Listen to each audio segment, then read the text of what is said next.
And later today, just about like 2 weeks into the business, he starts telling me that he did crack for like 3 years, you know, and all this crazy. And I'm just like, oh crap, I'm getting into business with this guy. And now we're on to the next case. Case number 615 on calendar, Jensen versus Goulart. Parties, please step forward. Ian Jensen is a 30-year-old from San Francisco. He is suing his former business partner, 46-year-old delivery messenger Paul Goulart, for the return of a business investment. You two, I take it, were in a business venture where you were going to operate a hot dog stand. You say that the defendant and you had a falling out. That right now you're entitled to your share of the investment into the business. And he says basically there's nothing to share with you because it's a bust. Also some accusations that things got a little hostile and assaultive. You, sir, are the plaintiff. You go first. How long have you known the defendant? I knew him for about 7 months before we went into business together. And what was that business? That was at another hot dog cart that we worked at in Union Square. You had a hot dog cart before you got to this one? No, we worked at a different person's hot dog cart. Okay, together. you worked for somebody else. All right. You'd work together. How much did you put up? I put up about $3,300. How much he put up? It ended up being about $3,367 on his side. But that was also including his personal truck, as well as repairs to the truck, things like that. How did you two stop doing business? One day when we were driving to the business cart, he started to act really strange. He picked me up. Then we started getting into an argument about some of the morning duties that we had to do. So you two had a dispute, right? Yeah, so we get down to the hot dog cart, and we start talking about some other business deals. I don't quite remember all those details, you know, because it was a year ago. All right. I remember the party says, you better shut the F up. You're talking about the defendant. Yeah, you smart little punk before I kick your ass. He what said provoked that? Yeah, and so I think it was because I didn't want to do coffee, and he took that as like me being smart toward him not wanting to do donuts. I don't know. It was kind of a freaky thing. Judge Joe Brown continues in a moment.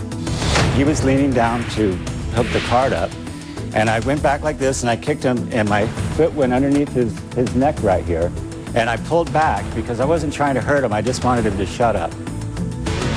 Closed captioning sponsored in part by... We're back with Judge Joe Brown. The plaintiff in this case was co-owner of a hot dog cart with the defendant. He says the defendant was irrational, and now he wants his investment back. Let's listen in. Continue, please. He switches out of personalities, you know, because initially we started the business. He started acting real freaky too. Like he'd get hostile when I was on the cell phone in the truck. Just about like 2 weeks into the business, he starts telling me that he did crack for like 3 years, you know, and all this crazy. And I'm just like, oh crap, I'm getting into business with this guy. And so by the time we got down to the basement of the place, he starts going into his crack fit, and we get out of the truck, and I go to latch the trailer onto the truck, and he kicks me in the face like that. You know, and he starts going, come on, and he's like threatening me to kick my ass and everything like that. And so finally the parking attendants come around and they pull him back. And I just leave. I was just like, okay, this is just too nuts. So what you want is wind up of the partnership, right? Yeah. Okay, let's go to the defendant. How say you, sir, in response to these assertions of the plaintiff? Oh, man, there's so many. We did start a business together. I did have a little crack habit for about 8 years, and I haven't had anything for 9. I had some hard times. But the bottom line is that we put money into the business, and we did have the argument he talked about. We got down to the garage. Now, I was living about 50 miles east of San Francisco in Antioch, so I'd get up at 5 in the morning, drive to his house, and pick him up, and I'd have to listen to him on his cell phone and his stories and everything. And I said, you know, I just don't want to talk about it at 7 in the morning. He kept telling me, mortgage my house and get more money. Let's buy another cart. We weren't making any money. By the time we got to the garage, I told him, look, I don't want to hear it anymore. And he says, what are you going to do? You're going to hit me? And I said, I don't know what I'm going to do, but you need to shut the F up, like he said. I did say that, okay? And he was leaning down to hook the cart up.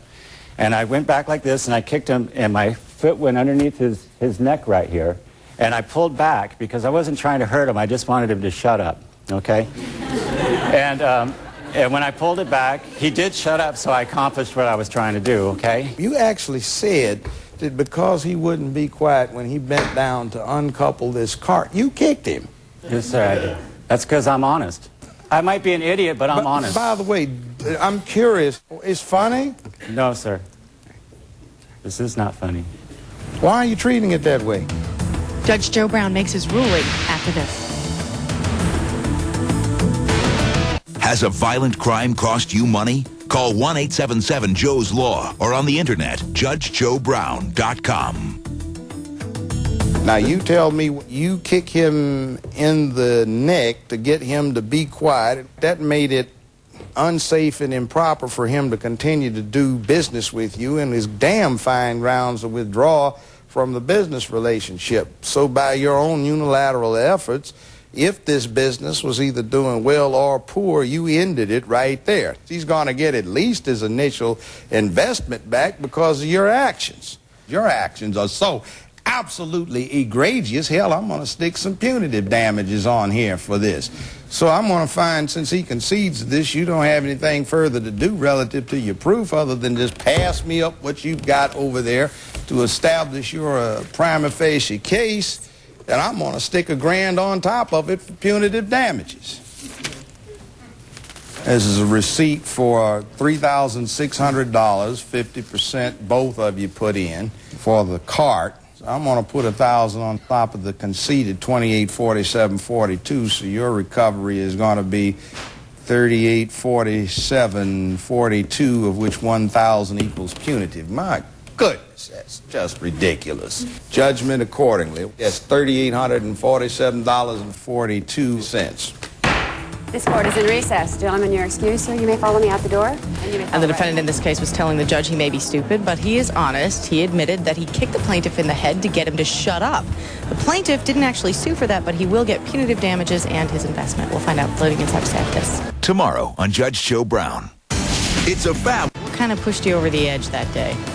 I think I was just tired of having him tell me we needed more money. And I was the one put most of the money in. Because you were stressed out. Yes.